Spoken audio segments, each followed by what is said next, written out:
Hi, hello, it's Pip here from queenpipcards.com. Thank you for joining me today. Today's a bit of a behind the scenes look. I am creating my pillow gifts for my retreat, and I thought while I'm doing that I might as well show you what I'm doing so you can see how the whole process works. So I'm right in the middle of creating. As you can see, I have some stuff already done, and I have some stuff partway done, and I have some bits to finish off. I'm just trialing various things at the moment. So what I need is a little packet that inside is going to have a packet of the red gems, not these ones obviously because I've used these ones, but they're going to have a packet of the red rhinestones inside, and I wanted to make a nice front topper. So I'm thinking of doing this with this on top there, and possibly some words here. I'm not sure about the words yet. I'm going to see what that kind of looks like. But in the meantime, I'll show you how I am creating these.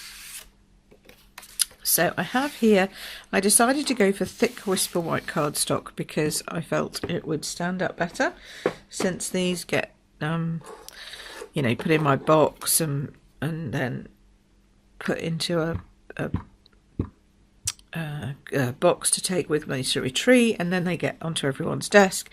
And I just thought, you know, I just want to make sure that the topper here doesn't bend or move or get distorted. So I decided to go for the thick Whisper white cardstock, and I'm just stamping the holly flourish, and this is from Timeless Tidings, this stamp set. It's just this image here, and it has all these images in, but you don't use them when you put the project kit together, you just use the words. So I thought it'd be nice to introduce these because they're actually really pretty designs. So that's what we're using. And then, so I stamped that, I stamped it in Memento, because at one point I thought, oh, I'll use my blender pens, and then decided no, I want a bit more of a watercolour look. So plus we don't have blends in garden green, I don't think, so it wouldn't match with the papers. So I'm just taking some garden green ink like this, and my Wink of Stella. That's the one I've been using on the cherry on the real red. That's the one, I think. Yeah. Okay, so literally just squeezed a bit out from the lid into my base, and I'm just painting that on with the Wink of Stella, and it goes really quickly. So, you know, I have 30 of these to do, so you need to have stuff that doesn't take you masses of time. But also I like creating these for my customers, giving them something that I've done myself. My design, my colouring, they can see that I sometimes go over the lines too, you know, it's all good, and at least they know then that I put my love into my retreats. So I'm just doing these quickly here, obviously, but pretty much this is what I've been doing. I watched some telly last night and did this while I was watching the television. We have Strictly It Takes Two on at the moment on my evenings, so that's cool. I can do this while watching that at the same time. So there we go. So that's that. And then to clean this, you just, I'm not going to use my best paper. I've got a scrap here that I've used before, so I'm just going to clean that off, and then there you go, your Wink of Stella is clean. And then what I do is I get a piece of tissue, and I just wipe that off. And the reason why I wipe that off is because it has sparkle in it, and you don't want to get it to the point, in fact there's still some sparkle, you don't want to get it to the point where there's sparkle in there, and then you close this and squeeze some more ink out, and then you get sparkle on the inside of your ink pad. Yes, ask me how I know that. So that's that one. And then I used the real red, and some of my pads always end up with more ink in the middle than others, and I don't really know why, but there you go. Real red for the berries, obviously, because it's holly. There we go. And that's it. Now this one will take a little bit longer because it's red, and it might even stain the brush, but eventually you will get it to the point where it's coming out clear. If I squeeze that a bit more, that looks pretty clear to me, so that's good. Okay, did you see that? I'm just checking that you're seeing that. Good. Okay. So yeah, there we go. Oh dear, very croaky this morning. Now I've got to find out if I've left any. No, don't think I left any in that. That's good. Just it was a small enough amount. And then finally, I did soft suede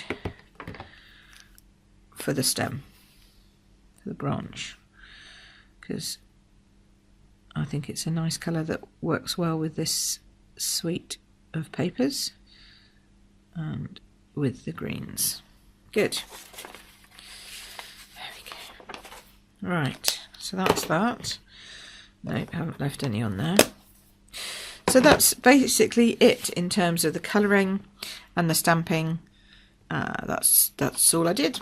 And then you need the 1 3/4 inch circle punch, and it fits exactly. And when I say exactly, I mean exactly.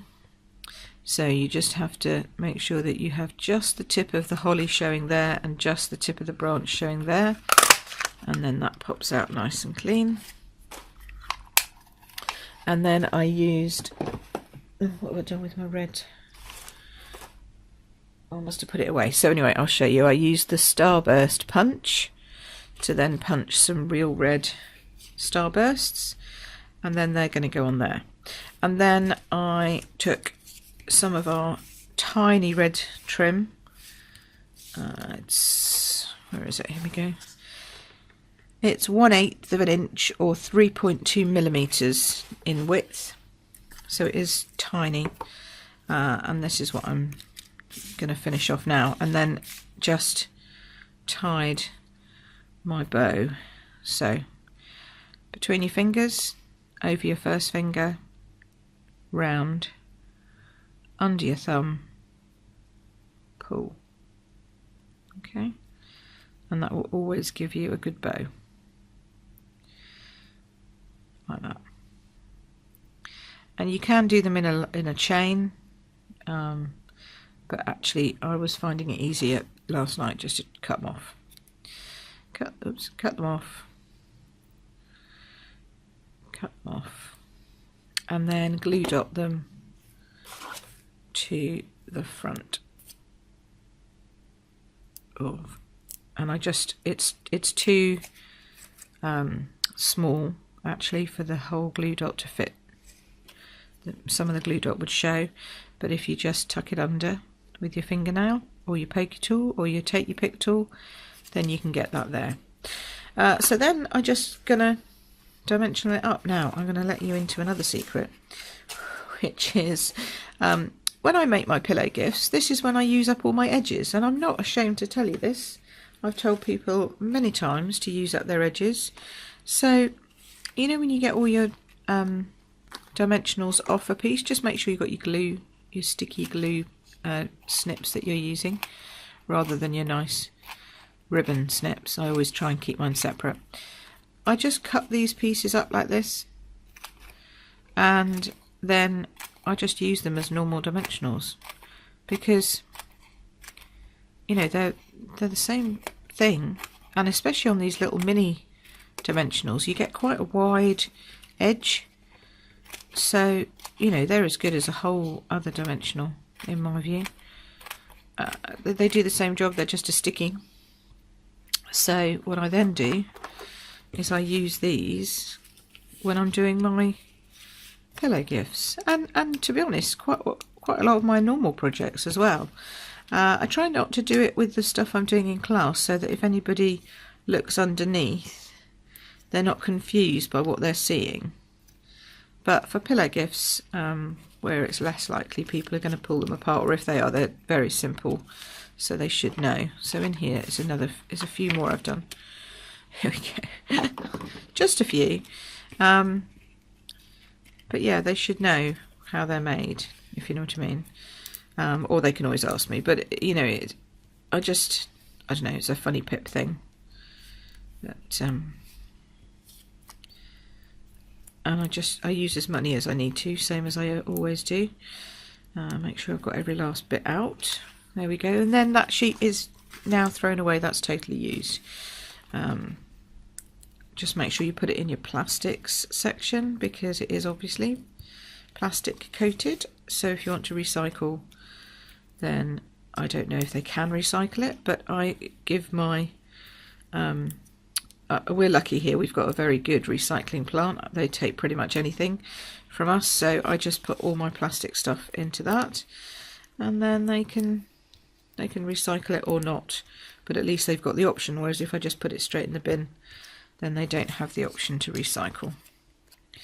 So yeah, so this is, and then this is going to be my morning pretty much. I might I'll put some music on, get into the groove.